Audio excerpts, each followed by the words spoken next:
Evanđelje po Jovanu 11. Isus ide u susret presudnim događajima u Jerusalimu. Lazareva smrt. Jednom se Lazar iz mesta Vitanija razboleo, u tom mestu su živele i njegove sestre, Marija i Marta. Marija je bila ona žena koja je izlila mirisno ulje na Gospodove noge i obrisala ih svojom kosom. Lazar koji je oboleo bio je njen brat. One su Isusu poslale poruku: Gospode, bolestan je onaj koga ti voliš. Čuvši ovo, Isus je rekao: ova se bolest neće završiti smrću. To je radi Božije slave, da se kroz nju proslavi Sin Božiji. Isus je voleo Martu, njenu sestru i Lazara. Ipak, kada je čuo da je Lazar bolestan, ostao je u tom mestu još 2 dana. Onda je rekao svojim učenicima: hajdemo opet u Judeju. Učenici rekoše učitelju: još nedavno su Jevreji hteli da te kamenuju, a ti opet hoćeš da ideš onamo. Isus odgovori: nema li dan 12 časova?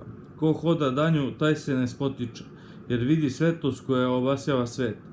Ko hoda noću, taj se spotiče, jer nema svetlosti u njemu.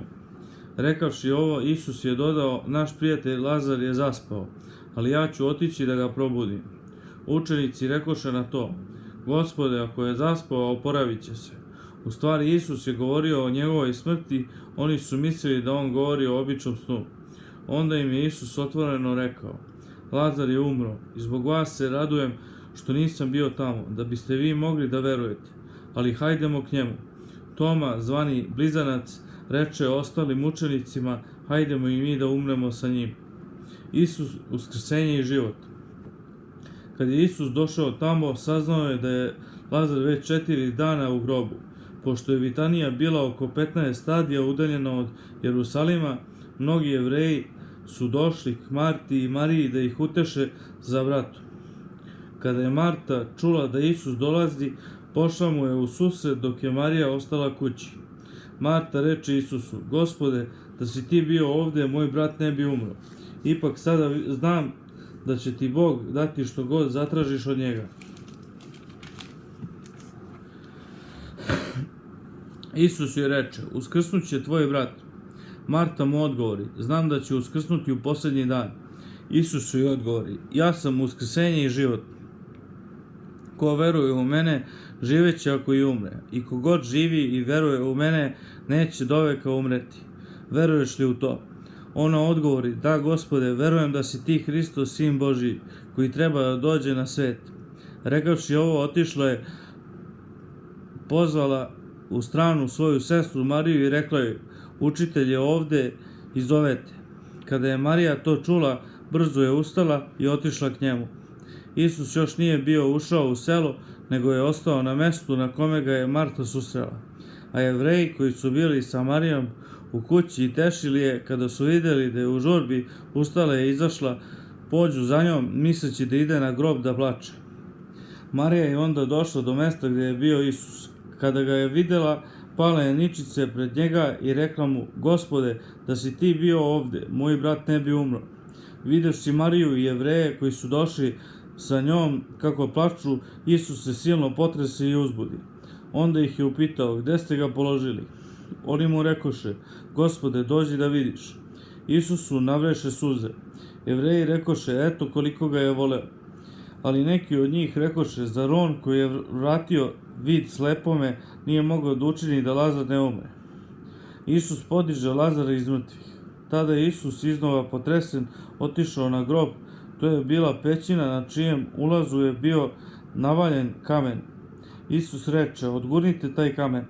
Reče mu Marta: pokojnikova sestra, Gospode, već zaudara, jer je već 4. dan u grobu.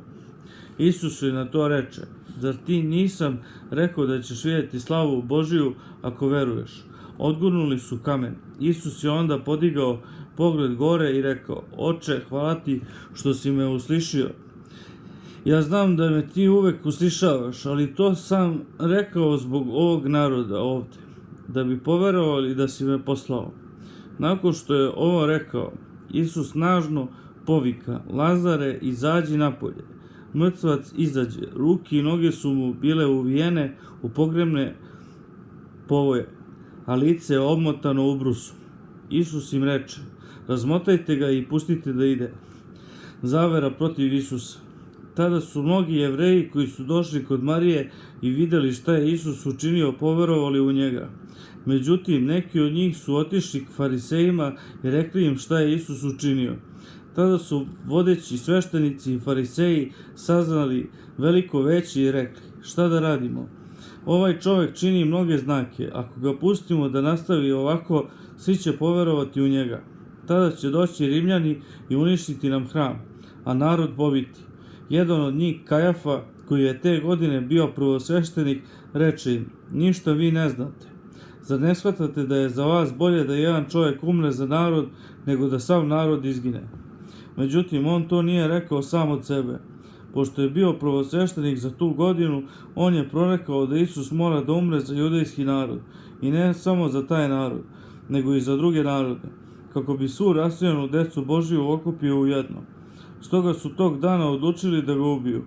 Zato se Isus nije više javno pojavljivao među Jevrejima, nego je otišao odatle u kraj blizu pustinje, u grad koji se zove Jefrem.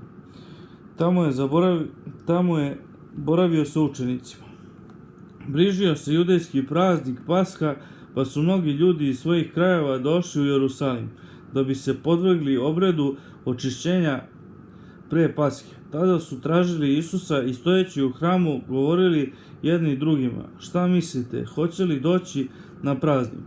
Naime, vodeći sveštenici i fariseji su izdali naredbu da ko god dozna gde je Isus, dojavi da ga uhvate.